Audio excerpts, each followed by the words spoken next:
Let's be honest, the software job market is really, really weird in 2025, and it's felt like that for a while. And I know there's a lot of doom and gloom news out there, some of it grounded in reality, some of it just based on opinions or what's going to be hot on Twitter or LinkedIn or whatever to get likes, clicks, and views.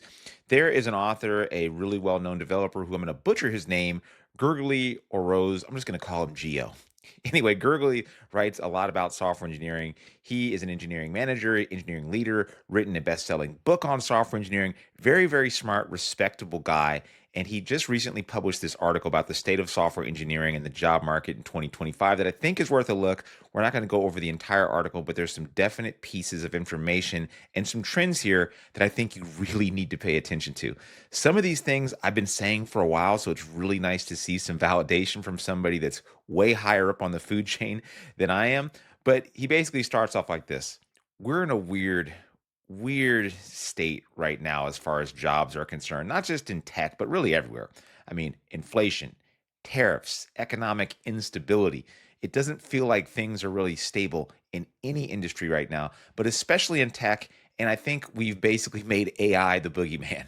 We've said AI is the reason why nobody can get hired, or AI is taking away junior developer jobs. It's honestly a ton of nonsense, in my opinion, and I don't see any facts to back it up. But let's see what Geo says, what Gurgly says about this. So he uses a site that I use as well called TrueUp to look at vacancies in big tech jobs, and it shows actually that I don't know how to tell you this. The number of jobs is up quite a lot, actually. Incrementally, steadily growing. We went from around 40,000 open jobs in 2024, trending towards 60,000 jobs in 2025. This doesn't make sense, right? Because all you hear online is nobody's getting hired, nobody's hiring junior developers. Two things can be true at the same time. Now, he focuses mostly on big tech, and that is where most of the software engineering positions are opening at places you wouldn't really expect either: Apple, IBM, Amazon. We've had a few students at Parsity actually recently get interviews at Amazon, which is interesting. So, big tech seems to be hiring again, which is really good news. This could be a bellwether for other tech companies out there and the smaller tech companies as well. Now, here's where things get even weirder. I thought actually that mostly senior roles were the only ones being opened up. It turns out that there's just as many mid-level and entry-level roles. Now, I'm a senior software engineer. I've been doing so for about 11 years now. I honestly have not really had a hard time in this market. I feel like I'm actually in higher demand than I've been. And if you're a senior software developer and you're not feeling like that, I would honestly tell you to do one thing, which is up level in AI. And we're going to get to that at the end in a practical way to do it. I don't mean learning machine learning or becoming a data scientist. I mean something very different that Geo also agrees with me in here as well. So this is also really interesting because we see the mid-level and entry-level roles opened up quite a lot. Senior roles actually less than the mid-level and entry. Senior plus roles, of course, are always going to be pretty lower, and director roles really, really low because you don't need that many directors. This next trend should come as no surprise. AI engineering, and I say AI engineering in quotes because I don't think companies mean AI engineer when they say they want an AI engineer. That is skyrocketed. The openings for AI engineers at top tech companies just blown out of proportion. It went from around 1,500 or so in like 2023 to now 6,000 plus in 2025. So we've had like basically a 6x or 5x increase in the number of roles for AI engineer. Here is where I think this should blow your mind as a software developer. And this is a big thing that I think too many people aren't understanding. They hear AI engineer and they think Python, data science, machine learning, all these things that would traditionally be under data science. But when you look at what they actually want, it's honestly not that difficult. This is actually really easy stuff to pick up. And this is the reason why we're going so deep into this at Parsity, because I'm seeing this in my own job in the stuff that I'm now doing. What they really mean is they want people that can build on top of large language models like OpenAI, Grok, Anthropic, Claude, whatever. Mostly it means how do you glue together these new APIs that return you non-deterministic responses and can be streamed to the front end or to the back end or whatever. What they really want are software engineers who know how to work with LLMs in a programmatic way, right? If you're using an LLM behind the scenes in your code, you could possibly label yourself as an AI engineer. I would argue that you need to go a little bit deeper than that. It's not just learning how to use those APIs, though I think that's honestly the biggest bang you're going to get for your buck. I think understanding how to integrate things like retrieval augmented generation, vector databases, traditional things like web scraping to feed to large language models. These are all really kind of old school traditional skills. The only thing really new is what we're doing with this data and some of the new databases that have come into play, like Quadrant, Pinecone, Vertex AI on GCP. All really the same vector databases that you're using to feed data to your hungry large language model. And I've been kind of screaming this from the rooftops for a few months now because I've seen this at the last two startups I went to, which are AI startups in the San Francisco Bay Area. So I'm like, this is going on. This is the trend. And I hear people that are still thinking React, Node, Express, TypeScript is enough to get hired. And I'm like, you're fundamentally misunderstanding where we're heading as an industry. You have to know these things now. It's much more than just knowing how to use Cursor or how to use Claude in your terminal. That's table stakes. So, where are all these AI engineers getting hired? San Francisco. They're also the most for remote jobs. Seattle is third, and then you get down to a bunch of other cities, right? So San Francisco by far. I think this is why my brain is so warped and I'm so like bullish on this because I see it. In San Francisco, there are 1,800 jobs open for this type of position. Remote, there's only 631. I'm in the epicenter of this. And we know that the Bay Area is the bellwether. This is the place that sets the tech trends. Everything from hiring to that stupid Google interview you're going to have to do for a no name startup. It all started here. So, yes, I'm super, super confident that you should be learning things like RAG. You should be learning how to integrate OpenAI. You should be learning how to use vector databases. This is going to be your job in the future, my friend. That's why I've been like telling people, please learn this stuff. And I can't wait to release the material that I'm going to be teaching on how to learn this stuff because I had to learn basically on my own. So if you're in the Bay Area, you 100% need to be learning this kind of stuff. If you're a full stack TypeScript, JavaScript, React type of engineer, right? So who are the companies hiring for this kind of thing? No shock here. Really big companies, and also every other company in between. I mean, whatever happens here is going to happen everywhere. It's going to trickle down the ladder, and we see TikTok at the top, Apple, then Amazon, which kind of trends with why Amazon may be looking to hire a lot more people right now. What are the most common technologies for AI engineering roles? Python, LLM, PyTorch. This is where things get a little cloudy for me because at one end we see that, well, what do we really want? We want people that use large language models in like full stack apps or traditional software engineering. And then you see Python at the top of the list.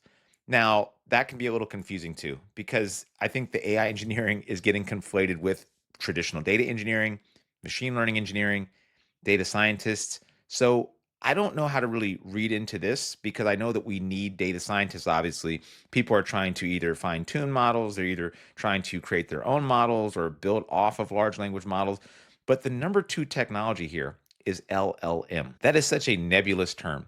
Large language model. And I think we're developing a new class of software engineer, or maybe just a different role, like a different offshoot of full stack software engineer. I actually don't like the term AI engineer, although I use it because it's the easiest one to grok. But LLM engineer or LLM software developer, or something along those lines makes a lot more sense to me. So I think seeing LLM as the number two technology mentioned really means that companies are looking for people that know how to integrate large language models, off the shelf models like OpenAI and Anthropic's Claude, right? Because why would you need to build your own large language model? They won the game already. You're not going to build a large language model with a trillion parameters and run it on billions of dollars of infrastructure. Your startup is just not going to do that. They really just want people that know how to use these tools. So now we'll get into big tech hiring trends. And it looks like Meta is at the top of the pack.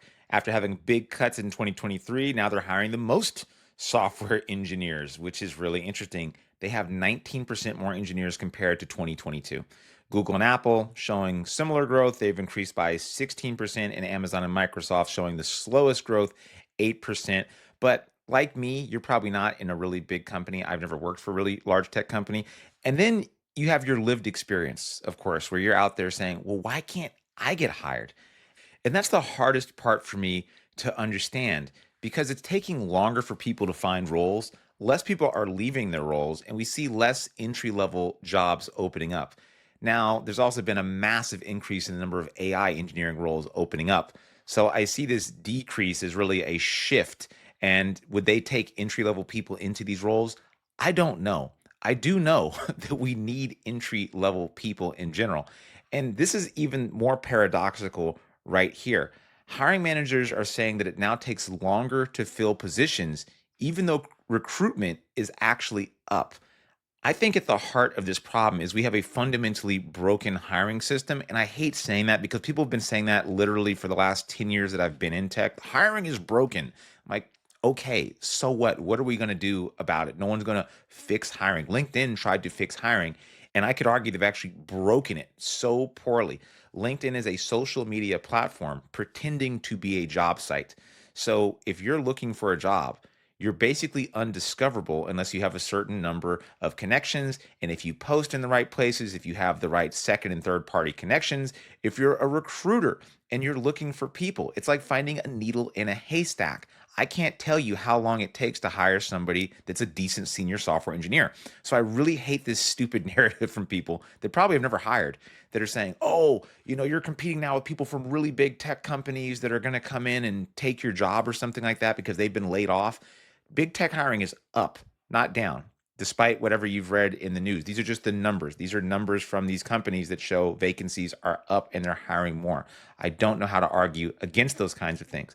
But I will say it takes a very long time to find good senior software engineering talent. Now, I think that's because we have a pile of people on LinkedIn that can hit the easy apply to all sorts of jobs they want.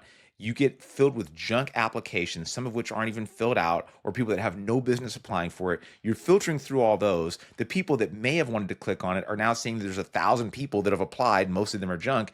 They're not applying for it, or they don't even know that you're hiring at all. If you're a hiring manager without a large voice on LinkedIn and you put "I'm hiring" in your post, it may get seen by 5 people, right? So you're essentially invisible to the candidates, and then the candidates who might not be posting either are invisible to you. And how is the recruiter going to find these people in a haystack, especially when it comes for remote roles? So we have this perfect storm right now. Really bad news, a very strange system of how to apply on a social media site, basically. And now we have people like me who have a very large voice really having a much easier time finding jobs, and people who do not do so having a very, very difficult time.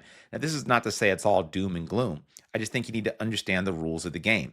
If you're going to be on LinkedIn and use that as your main platform for finding work, I do think you're going to need to use it differently. At Parsity, we've really dug into going through your actual connections, reaching out to people, cold DMing people, having to put on your sales hat a lot more than you're probably comfortable with if you want a job. Now, that's not to say that that's just going to magically get you to the promised land. You can't suck at what you do. And yes, I strongly believe you need some AI skills. That's one of the reasons why we're teaching it at Parsity in a non generic, hokey type of way. Real skills that companies actually want to hire for. So if you learned React, Next.js, MongoDB, SQL, TypeScript, Python, whatever, Flask, and you think that's just going to be enough to get in the door, it could be, but you're not going to be able to stand out. And this is one of those unique times right now where if you know those skills and you add in a little bit of large language model and API integration and maybe something like RAG, you can really, really stand out. I wish more people would take me up on this advice and do it because I've done it. It's a ton of fun. And I really do think it'll help you out in the future, especially going into 2026. If you're interested in learning more about that, check me out at parsity.io. Otherwise, I hope you found this useful and hopefully it gives you a little more context about what's going on, why things feel really weird, and maybe what you can do to get ahead of the game, or maybe where you should start looking and using your time to invest in upskilling. See you around.